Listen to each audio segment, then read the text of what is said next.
Apollo's Chariot. This B&M Hyper has a neat layout through the woods, but it also closed more because people threw up on it than any other coaster that I've ever seen. But is it really that bad? Find out in this review. Opening in 1999, this was the first B&M Hyper coaster built. With a height of 170 feet, this reached hyper heights with its 210-foot drop. Previously, Aerodynamics had reached this height with Magnum XL 2000 at Cedar Point, and Morgan had produced 3 hypercoasters starting with Wild Thing at Valley Fair.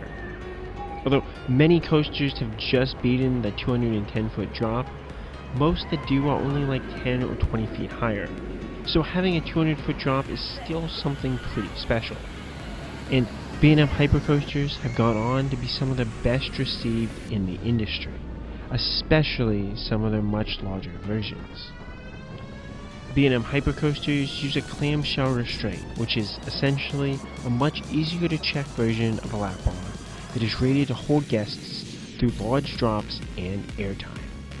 Unlike over-the-shoulder restraints found on looping B&M coasters, the clamshell restraints are designed for coasters that don't go upside down. These offer a relatively freeing experience, though a traditional lap bar and seatbelt combination is preferable, but the efficiency of dispatches with these restraints is fantastic, so it's very easy to see why they exist. Apollo's Chariot is located in the Festa Italia section of Busch Gardens, Williamsburg. This part of the park always seemed to be busy, as it's themed to an Italian fun fair. It doesn't have the best of theming, though Tempesto does fit in nicely with the area as a whole. Apollo's Chariot largely leaves this area anyways for its path out into the woods and beside the river, so the parking lot is more next to it than maybe this themed area. The queue line is also really long, but likely you won't have to spend much time here. Even on a busy Saturday, this was only about a station wait, so still maybe 5 to 6 trains can fit inside the station if it's full, so even this can take about 20 minutes, but it just depends on how fast they're able to dispatch the trains out. Most dispatches should be very quick with those clamshells, and the only thing that can hold up dispatches is if a guest pukes on the ride, because then they have to close it for about 20 plus minutes while they clean it.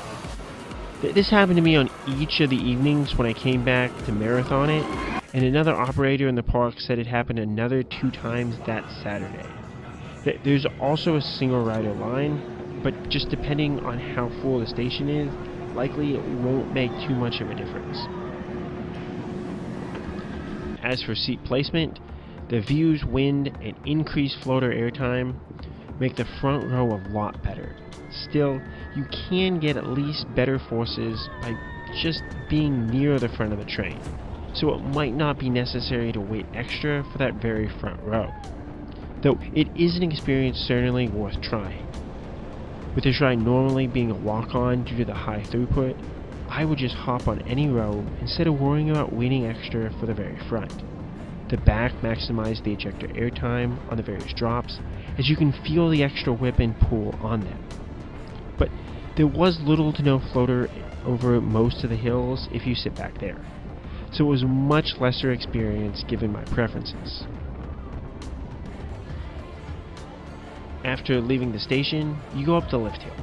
With Fiesta Italia off to your right, you can get cool views of Tempesto or even Pantheon off in the distance, as well as get a good pulse on the number of cars coming in through the entrance, all while getting you hyped for your Chariot ride through the woods.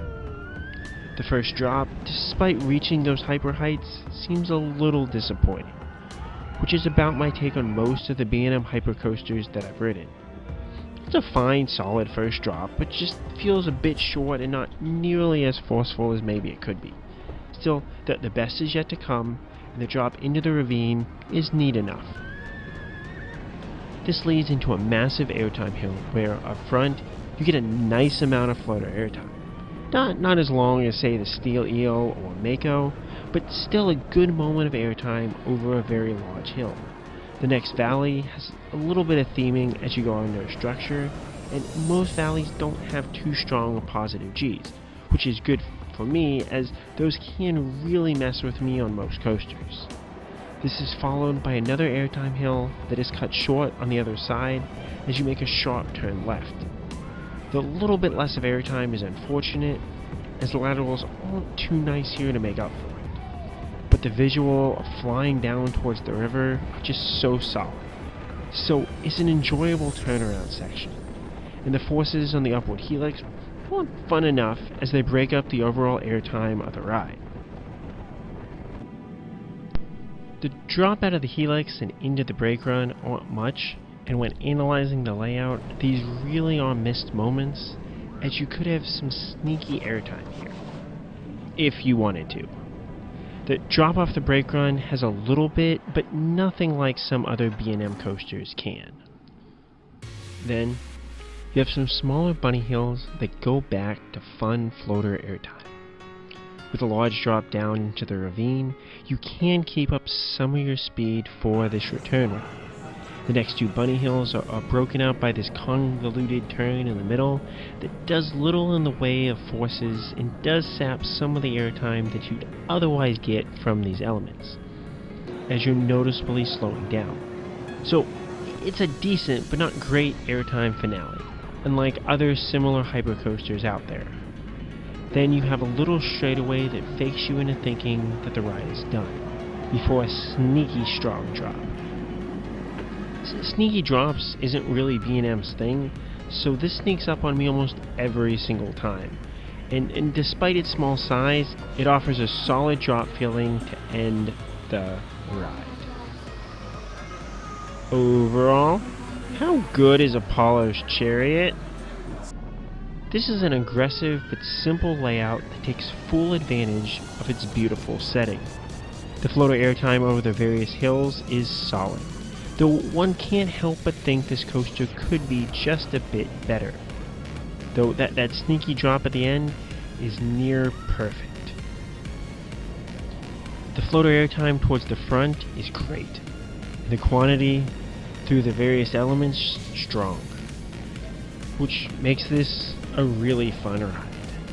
And the ability to ride again and again and again until someone throws up is a huge plus for a coaster of this quality.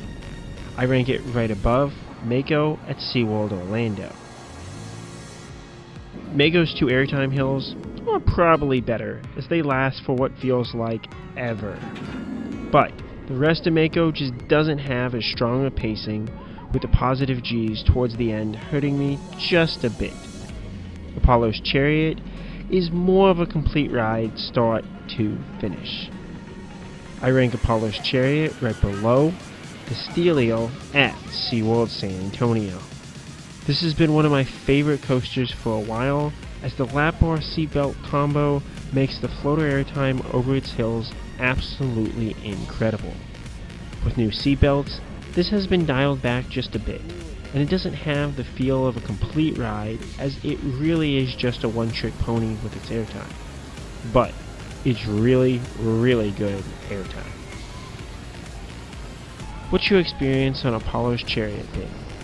Do you feel like this is a complete hypercoaster, or do you feel it's missing that special element? Let me know, and as always, Kapun Krap.